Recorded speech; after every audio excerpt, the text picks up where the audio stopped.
There's no feeling more intense than starting over. If you deleted your homework the day before it was due, as I have, or if you left your wallet at home and you have to go back after spending an hour in the commute. If you won some money at the casino and then put all your winnings on red but it came up black. If you got your best shirt dry cleaned before a wedding and then immediately dropped food on it. If you won an argument with a friend and then later discovered that they just returned to their original view. Starting over is harder than starting up. If you're not ready for that, like if you've already had a bad day, then what you're about to go through might be too much. Feel free to go away and come back. I'll be here. Alright, thanks for coming with me on this trip. I'll understand if you have to take a break at any point. Just find a safe place to stop and quit the game. And don't worry, I'll save your progress, always, even your mistakes. This game is a homage to a free game that came out in 2002, titled Sexy Hiking. The author of that game was Jazuo, a mysterious Czech designer who was known at the time as the father of B games. And B games are rough assemblages of found objects. Designers slap them together very quickly and freely, and they're often too rough and unfriendly to gain much of a following. They're built more for the joy of building them than as polished products. In a certain way, Sexy Hiking is the perfect embodiment of a B game. It's built almost entirely out of found and recycled parts, and it's one of the most unusual and unfriendly games of its time. In it, your task is simply to drag yourself up a mountain with a hammer.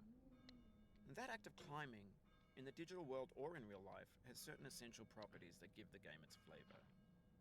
No amount of forward progress is guaranteed. Some cliffs are too sheer or too slippery, and the player is constantly, unremittingly in danger of falling and losing everything. Anyway, when you start Sexy Hiking, you're standing next to this dead tree that blocks the way to the entire rest of the game. It might take you an hour to get over that tree, and a lot of people never got past it. You prod and you poke at it, exploring the limits of your reach and your strength, trying to find a way up and over. And there's a sense of truth in that lack of compromise. Most obstacles in video game worlds are fake. You can be completely confident in your ability to get through them once you have the correct method or the correct equipment or just by spending enough time. In that sense, every pixelated obstacle in Sexy Hiking is real. The obstacles in Sexy Hiking are unyielding, and that makes the game uniquely frustrating. But I'm not sure Jazuo intended to make a frustrating game. The frustration is just essential to the act of climbing, and it's authentic to the process of building a game about climbing. A funny thing happened to me as I was building this mountain. I'd have an idea for a new obstacle, and I'd build it, test it, and it would usually turn out to be unreasonably hard. But I couldn't bring myself to make it easier. It already felt like my inability to get past the new obstacle was my fault as a player rather than as a builder.